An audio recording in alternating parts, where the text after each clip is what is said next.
हम सब आज गुरु के दरबार में आए हैं या यूँ कहीं प्रवेश किया है। तो गुरु के सत्संग में प्रवेश वो ही कर पाता है जिसके पूर्व संचित कर्म फल देना निश्चित कर देता है। पूर्व संचित कर्म क्या होते हैं कि हमने अनजाने में कोई जन्म में कार्य किया, अच्छा या बुरा। जैसे धृतराष्ट्र ने पूर्व संचित कर्म किया था। 100 वर्ष पहले एक हंस ने के 100 अंडे खाए थे और 100 के 100 पुत्र मारे गए। लेकिन वेद व्यास जी ने, गुरु ने ज्ञान कराया कि तू ये युद्ध करना छोड़। जगत गुरु भगवान श्री कृष्ण ने ज्ञान कराया, धृतराष्ट्र को कहा कि तू आंखों से तो अंधा है लेकिन मन से अंधा मत बन। लेकिन नहीं समझा वो, कारण खाली स्थूल धन और अपने बच्चों के लिए पाप कर्म करना। बच्चों के भाग्य में लिखा है वो अवश्य ही मिलेगा। और प्रारब्ध कर्म क्या होता है? हमने जानबूझकर कोई पाप किया है, आंखों देखे पाप किया है या कराया है, तो वो हमें जानबूझकर ही, हमारे ज्ञान में वो हमें फल मिलेगा। हमें पता रहेगा कोई मेरा कर्म किया हुआ ऐसा। इसलिए हमारे जीवन में गुरु की जरूरत है। हम पर जब हम बहुत भटकते हैं, बहुत खोजते हैं, हमारी कोई भी चीज़ खो जाती है तो, पर हम भगवान को नहीं खोज पाते हैं।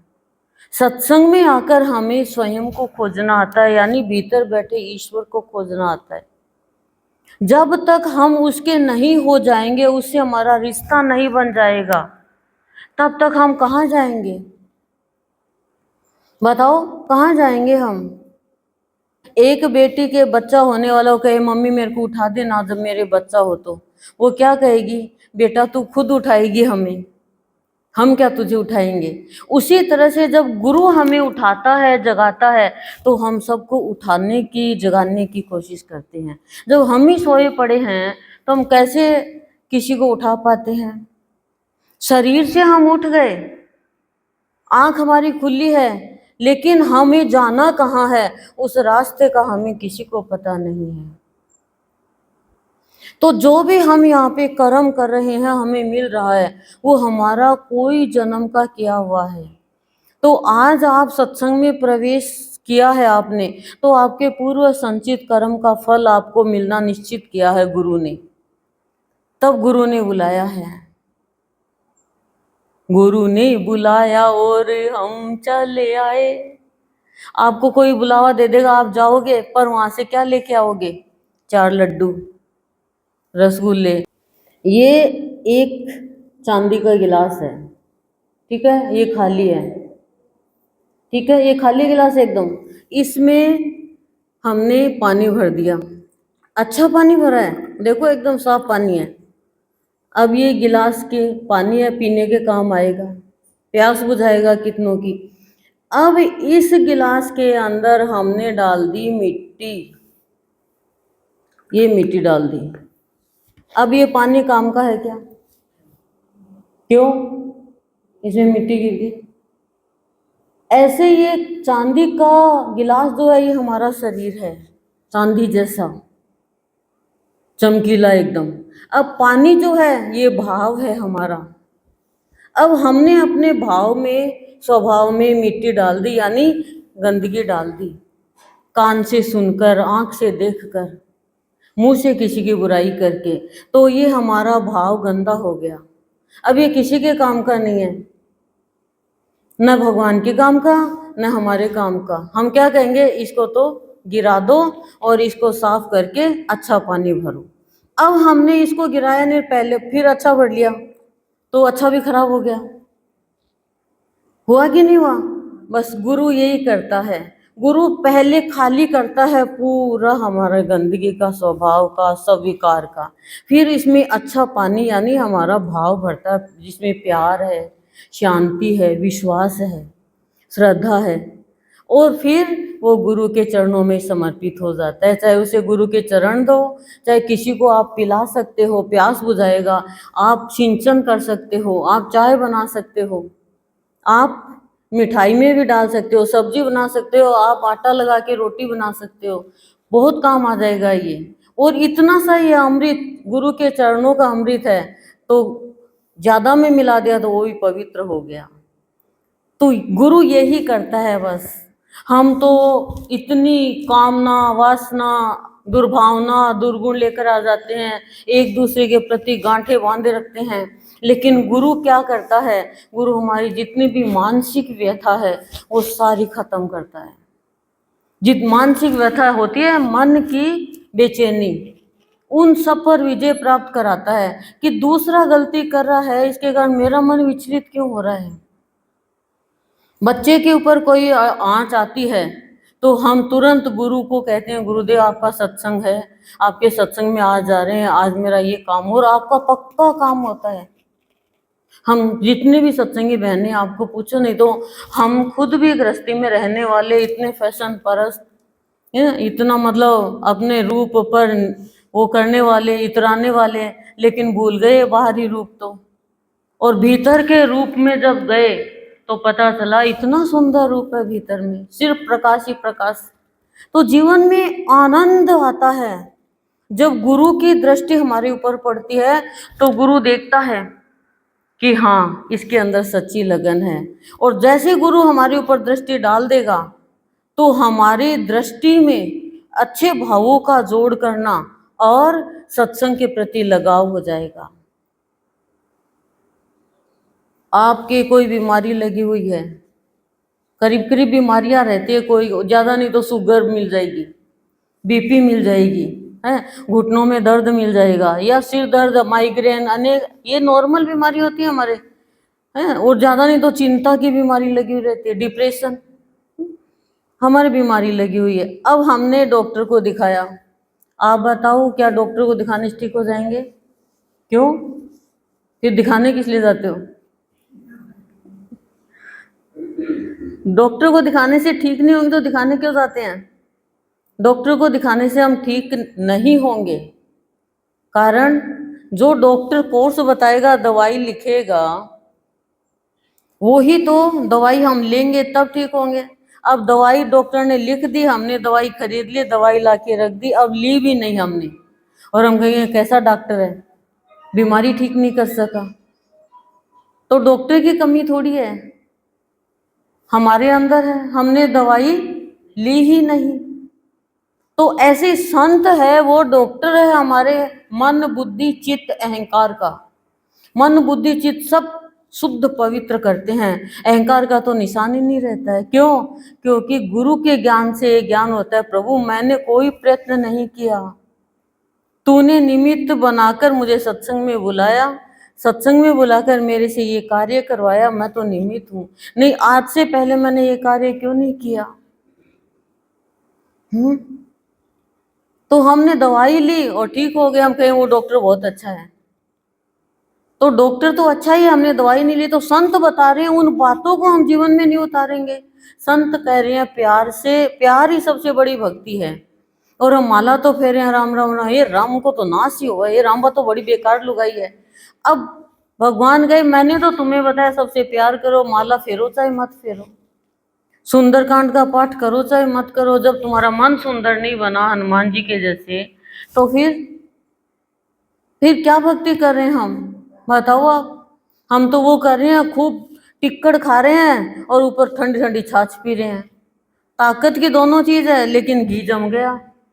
डॉक्टर साहब मैंने तो घी की रोटी खाई, ऊपर छाछ पी रहे, तो कोलेस्ट्रॉल जम गया। वो घी के ऊपर आप ठंडी चीज खाओगे, बर्फ का पानी पियोगे, तो क्या होगा? जमेगा ना। तो सत्संग करके और दुनियादारी की बात छोड़ ही नहीं रहे हो, बुराई छोड़ ही नहीं रहे हो, गलत काम छोड़ नहीं रहे हो, झूठ बोलना छोड़ नहीं रहे हो, तो फिर वो दवाई कैसे काम करेगी? स्वभाव कैसे बदलेगा? देखो हमारे रोम रोम में ईश्वर का वास है, पूरी सृष्टि में ईश्वर का वास है, कण कण में ईश्वर का वास है, लेकिन फिर भी हमें दिखाई नहीं दे रहा हो, फिर भी हमारे जीवन में हेर फेर लगी हुई है, तो देर हो रही है। बोलते कुछ है, करते कुछ है, सोचते कुछ है। तो गुरु कोई शरीर नहीं है, गुरु तो प्रकाश है। जो गुरु के समीप आ गया उसके अंदर परिवर्तन आ जाता है। कामना, भावना, विचार, संस्कार, कर्म, सब कुछ बदल जाता है, आदत सब। कामना क्या होती है? एकदम शुद्ध पवित्र कामना हो जाती है। किसी का भला कैसे कर दूं, सत्संग में ज़्यादा से ज़्यादा कैसे सत्संग करके मेरे जीवन में और अविनाशी तत्व की प्राप्ति करूं। सत्संग में सारे तीर्थ, सारे धाम, सारी पूजा हो जाती है, कि अब आपका भीतर का स्नान हो रहा है कान के द्वारा। आप श्रवण भक्ति भी कर रहे हो, मनन भक्ति भी कर रहे हो। और गुरु को जब सौंप दिया तो अंधकार से प्रकाश की ओर गुरु लेके जाएगा आपको। लेकिन आप ये सोचो कि वही हम मीटर भी नहीं घूमे और बिजली भी हम चालू रखे, ऐसा तो संभव नहीं है। आपको चल के तो आना ही पड़ेगा। भगवान कह रहे हैं मैंने पक्षियों के पंख लगाए हैं, वो उड़ सकते हैं, लेकिन तुम्हारे लिए तो मैंने एरोप्लेन बनाई है। उड़ तो तुम भी सकते हो, चल तो तुम भी सकते हो। अब आप डॉक्टर के पास जा रहे हो, आपका सर में दर्द हो रहा है, तो पैर में दर्द हो रहा है, जी घबरा रहा है। अब आप कहोगे डॉक्टर साहब मेरे दर्द हो रहा है, लेकिन आप जी घबराने का नहीं बताओगे तो वो खाली दर्द खत्म करने की देगा, जी घबराता। अब डॉक्टर कैसा है? जी तो घबराना मिटे नहीं। अब आप दूसरा डॉक्टर पकड़ लोगे, अब उसको आप क्या कहोगे? मेरे दर्द तो ठीक हो गया, अब जी घबरा रहा है, उस डॉक्टर ने मुझे ऐसी दवाई दे दी, तो जी नहीं घबराने की दवाई दे देगा। अब क्या कहेंगे? वो डॉक्टर ठीक है, जबकि तो डॉक्टर में कमी नहीं थी। तो ईश्वर की शक्ति तो एक ही है, पर हम किस भाव से उस भगवान को कह रहे हैं। अब हम चाह तो रहे हैं कि अन्न दे, धन दे, दीदा दे, गोडा दे, काया दे, माया दे, जमी को रुखाड़ो दे, पीठ शास्त्र को सुख दे। इसमें हमने कहाँ शांति मांगी? मांगी का शांति? तो शांति कैसे मिलेगी? मांगी नहीं शांति, माया मांगी है। सत्संग का सुख कहाँ मांगा? प्यार कहाँ मांगा? भक्ति कहाँ मांगी? भगवान का सारा कहाँ मांगा? हमने तो भाई भतीजे का सारा मांग लिया। अब कैसे मिलेगा? ये मांगो सारी, लेकिन भगवान को वो भक्ति भी दे, शक्ति भी दे, ज्ञान भी दे, विवेक भी दे, और मुझे तेरा सहारा दे। बहुत सहारे हैं, लेकिन बीच मझधार में तो छोड़ के चले जाएंगे, नाराज हो जाएंगे। संत का सहारा कभी भी आपको बेसहारा नहीं करेगा, न हारने देगा आपको। लेकिन संत पहले देखेगा आपको, जैसे कुम्हार मटके को दोनों साइड से थप्पड़ मार मार के पक्का करता है, ऐसे ऐसे ही आपको नहीं दे देगा ये ले ले, क्यों? अहंकार हो जाएगा, फिर आप किसी का नुकसान कर दोगे। पहले संत देखेगा, पहले इंटरव्यू होगा आपका, देखेगा ठोक ठोक के, फिर बाद में आपको संत अपना भाव देगा, तब आप व्यक्त कर पाओगे। इसलिए स्वभाव में जब भाव आ जाएगा तो फिर हम अपने जीवन को भी सुंदर बना पाएंगे और सबके जीवन को भी सुंदर बना पाएंगे। फिर दुनियादारी की बातों में न फंसेंगे और न दुनिया की निरर्थक बातों से हंसेंगे, ना किसी का अपमान करेंगे और ना किसी दुर्व्यवहार करेंगे। अपने जीवन में कमाई करेंगे भलाई की, नेकी की। नेकी कर चले 1-2 कोस, बदी चले 100 कोस।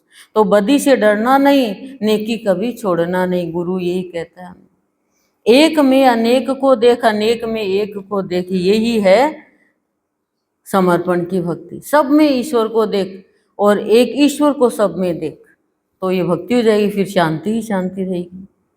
तो यही गुरु है। गुरु ही डॉक्टर है, गुरु ही वैद्य है, गुरु ही सुनार है, गुरु ही कुम्हार है, गुरु ही हमारा आधार है।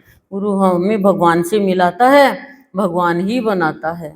और देखो आपने इतनी सारी पढ़ाई करी, आपके बच्चों ने करी, एक नौकरी लग गई इंटरव्यू के बाद, अब सेट है काम। ऐसे ही हमने बहुत भगवान की भक्ति करी, कर भी रहे हैं, अब हमें गुरु का आधार मिल गया। आधार मिला कि नहीं मिला, अब और कमाई होती जाएगी। गुरु ऐसे थोड़ी मिलता है। बताओ, स्कूलों में तो 10 गुरु होते हैं, जितने सब्जेक्ट उतने गुरु, अलग अलग सब्जेक्ट के। लेकिन जीवन रूपी सब्जेक्ट का गुरु तो एक ही होता है ना, जो हमारे स्वभाव में भाव का रस घोल देता है और हमें आत्म तत्व का ज्ञान कराता है। लेकिन कराएगा कब? जो हमारी लगन होगी। हम बीमारी नहीं बताएंगे, हम क्या कहेंगे, नहीं मुझे तो भाव चाहिए, प्यार चाहिए, और अंदर ही अंदर मांग रहे हो, गुरुजी यो काम कर दियो, गुरुजी बड़ो मकान कर दियो, गुरुजी दुकान बड़ी कर दियो, गुरुजी वो किराए पर कौन लाग रही, गुरुजी वो मकान कौन मिल रहे हो, गुरुजी छोरे को ब्याह कौन हो रहे हो, गुरुजी छोरी की सगाई कौन हो रही, गुरुजी छोरे का छोरो कौन हो रहे हो। अब गुरुजी कह रहे हैं तुम ये मांग रहे हो तो ये ले लो। अब क्या कह रहे हैं, हमें दो, ये मांग रहे हैं, झूठ बोल रहे हैं। अब गुरुदेव क्या देंगे? गुरुदेव के पास में बहुत लोग आते, जो मांगते उनको वो दे देते। संसार की चीज मांगते, संसार की चीज दे देते। भक्ति मांगते, भक्ति दे देते। दोनों चीज मांगते, दोनों चीज दे देते। गुरु आपको ये नहीं कहेगा कि तुम संसार गृहस्थी छोड़ के मेरी भक्ति करो। एक बहन ने कहा गुरुदेव से कि गुरुदेव मेरा सब कुछ ले लो लेकिन मुझे भक्ति दे दो। गुरुदेव ने दिखा दिया झटका, शायद शरीर थे तब गुरुदेव, तो गुरुदेव ने ले लिया सब कुछ, वो भक्ति दे दी। बोली गुरुदेव आपने ये क्या किया? बोले तूने कहा था। माता पिता को कोई बच्चा ये कहता है क्या कि मेरे सारे खिलौने ले लो आप और आप मेरे पास आ जाओ? नहीं, खिलौने भी मांगो। हम गृहस्थी में रहते हैं, सुई की भी कमी हो जाएगी ना तो दिक्कत हो जाएगी, मार्केट चलानी पड़ेगी। सारी चीज चाहिए घर में, और गुरु की भक्ति भी करें, सत्संग भी हो जीवन में, सब चीज चाहिए। खाली रोटी रोटी थोड़ी खाएंगे, सब्जी तो चाहिए, लगावन तो चाहिए। तो ये सत्संग जीवन का लगावन है।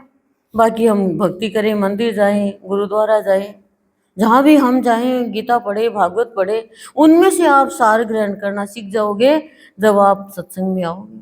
तो सत्संग में आना बहुत बड़ी बात है, बहुत पुण्य की कमाई होती है सत्संग में। नहीं हम जैसे आने वाले हैं क्या? बिल्कुल नहीं आएंगे। बहुत कहा हमें, बहुत पीछे पड़े, तब भी हम सत्संग में नहीं लगे कि घर में इतना काम है, ये है, वो है, माया आने नहीं देगी। लेकिन गुरु के सत्संग में एक बार आ गए तो गुरु ने दिल पकड़ लिया। गुरु हाथ थोड़ी पकड़ता है, गुरु दिल पकड़ता है। जब दिल पकड़ लेता है तो दिल बेचैन होता है, फिर दिल किसी चीज से नहीं बहलता। दिल में जलन होती है कि प्रभु दिल को इतनी चीज दे रहे हैं फिर भी दिल में बेचैनी क्यों, घूम घूम के पुरानी पुरानी बात याद क्यों आती है? तो कह रहे हैं दिल अभी जल रहा है, अभी बुझा हुआ है, सदगुरु के भाव से प्रज्वलित नहीं हुआ। जिस दिन प्रज्वलित हो जाएगा उस दिन प्रकाश फैलाएगा। तो दिल से भक्ति हमें सदगुरु करना सिखाते हैं।